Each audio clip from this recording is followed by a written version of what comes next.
Hi everyone, welcome to my channel. Thanks for stopping by. This is Jen. Today we're going to be making this two-piece box that has a lid and a base.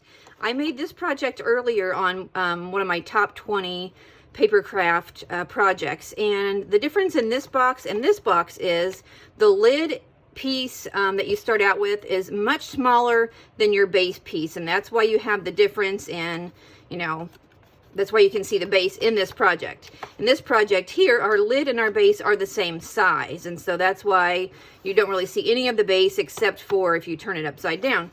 All right, so to make this, you're going to need 2 pieces of cardstock that are 4 1/4 by 11. So that's just basically, that's 1 sheet of 8 1/2 by 11. But because I'm using 2 different kinds of cardstock, they are going to come from 2 different pieces, obviously. So like I said, you're going to have, they're the same size, you're going to score them exactly the same way. The only difference is, on the base, I went to my trimmer and I trimmed off a very, very thin piece, probably 1/8 of an inch or even smaller. I didn't even really measure. I just went over to my trimmer, I trimmed off a very small piece on one of the short sides and one of the long sides. And what that's going to do is that's going to provide us with a little bit of room so that when our lid goes on our base, it's going to fit well, and we're not going to have any kind of bunching in the corners, because if it's exactly the same, sometimes depending on the material that you use, you have a little bit of too much bulk and it doesn't close right. So what I would recommend is just to cut the base teeny tiny bit smaller than the lid. All right, so all we're going to do now is we're going to score on every side at 1 inch.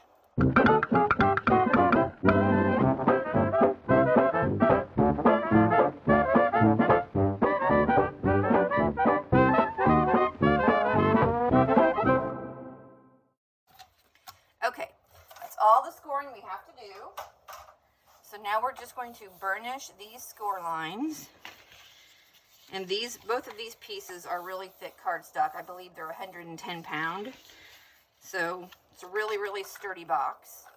You could use regular cardstock. This is definitely a small enough box where regular cardstock would hold up. Okay, now what I'm going to do is I'm going to cut into the short sides, and I'm going to notch out just a little bit on these corner tabs.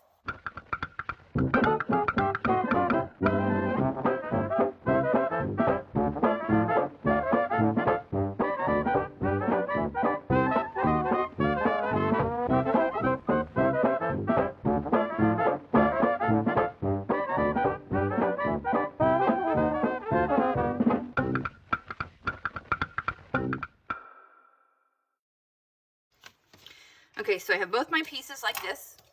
What I'm going to do is I'm going to turn them over. So this is the right side, and I'm going to put adhesive on all 4 corners.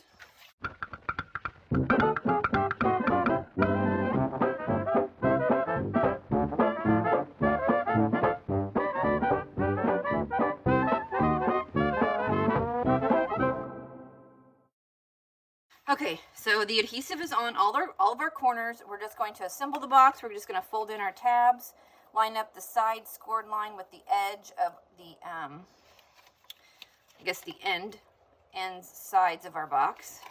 Just keep lining those up.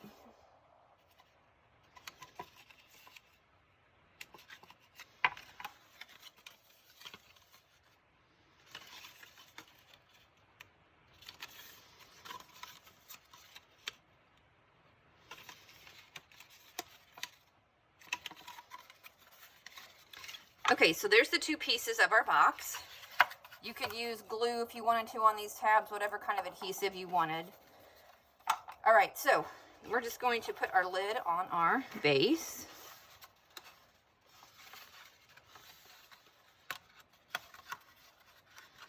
Okay, so just like that. So as you can see, it went on very nicely. It's super duper, it has a nice tight fit. If I wouldn't have trimmed off a little bit of the base, it probably would not have gone on, or either it would have been super duper tight. So definitely would recommend trimming down just a little bit of that base. So now what I'm going to do is I'm going to come in with my 1 inch circle punch, and come in on these long sides. And I can barely, when I come in, I hit my box right here. So I'm going to just eyeball it about center, and I'm going to cut out a semicircle that's going to help us be able to open the box a little bit better. So I'm going to do that on both sides.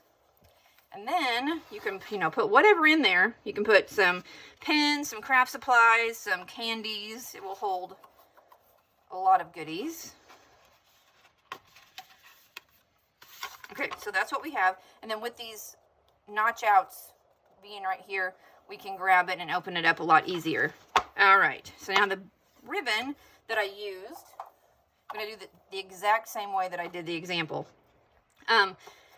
This ribbon is 30 inches long, and I'm going to go throughout the long part of our box.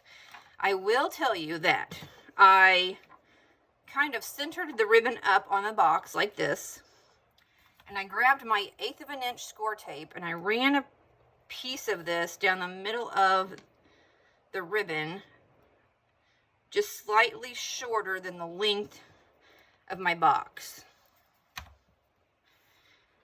All right.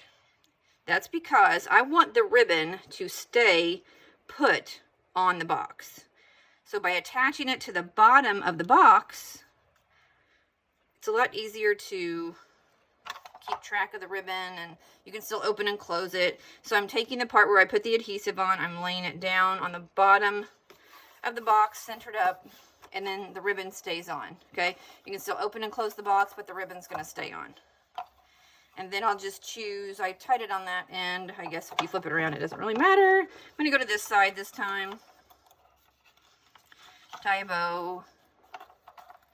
I'm not the best bow tire in the world, but we'll just tie something right now. I didn't measure this bow the first time, the ribbon the first time I made the example, so it's kind of guessing. So you could go a little bit longer than 30 inches if you wanted to. Or maybe, yeah, I would probably go like 34 inches.